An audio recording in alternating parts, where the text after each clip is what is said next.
Hello guys, welcome. Ngayon may pasyente naman tayo. EV, powered speaker.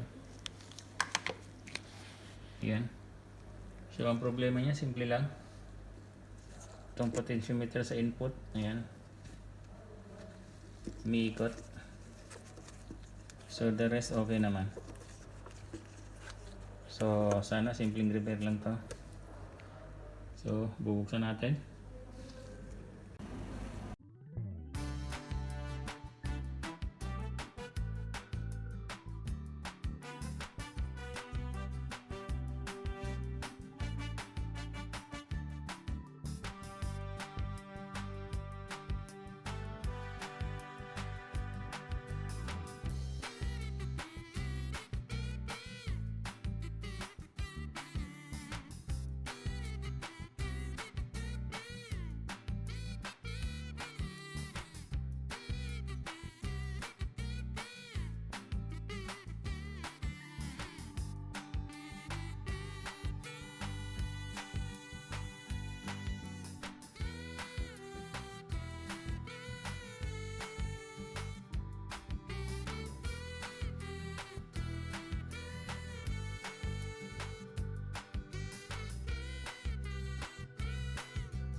So ayan.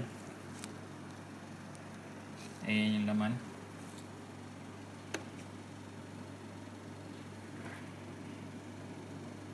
So ito yung amplifier niya.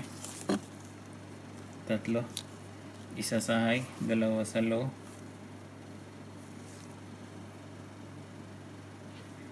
Then ito yung power supply. Then ito yung sa tone control or sa preamp sa input. Ayan. Tapos amplifier. Tapos ito yung sa ilaw ng logo. Ayan. Then yung woofer. Tapos yung tweeter. Ito tweeter. So isang amplifier sa tweeter, dalawa sa woofer. Ayan. So ang gagawin natin, medyo umangat ito. I-press lang natin ng konti. Yun.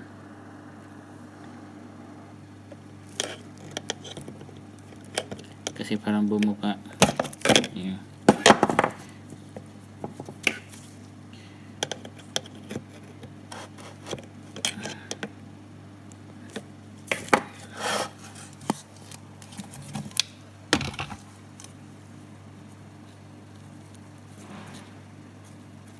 Yan.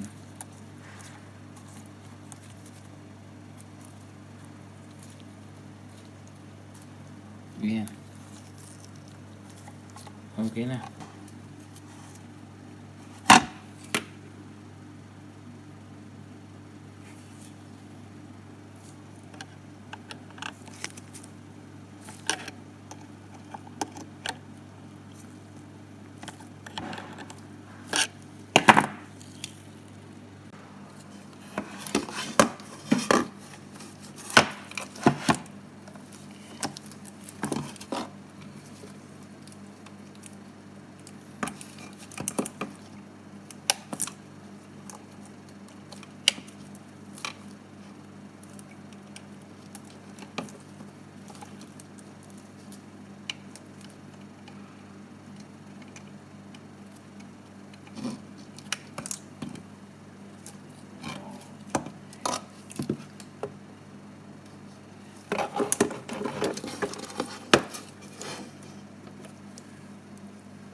ayan, naibalik na natin.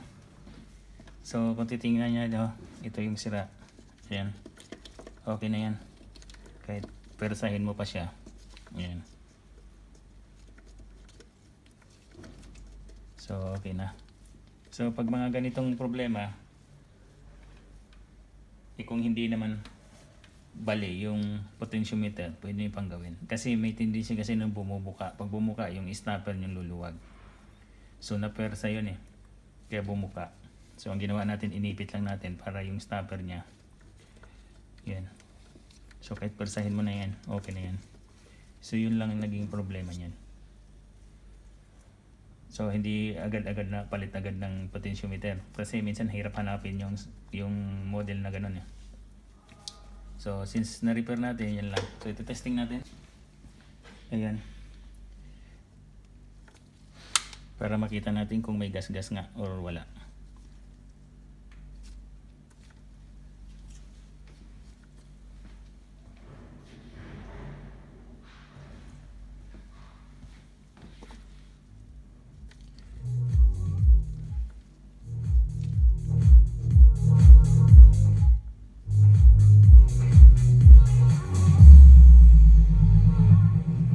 So ayan, malinis na malinis yung tunog, walang gas-gas. Ayan, oh. Kahit isagad natin yan, ibawa, ganyan.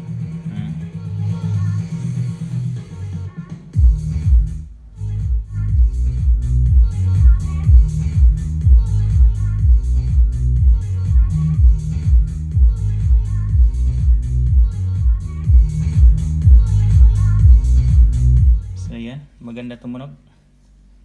So yun lang. So simpleng diskarte lang pag nagre-repair. Inayos lang natin na medyo bumuka. So ayan oh. So malinis na yung tunog, maganda na siya. So okay na.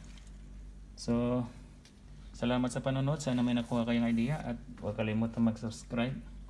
Thank you.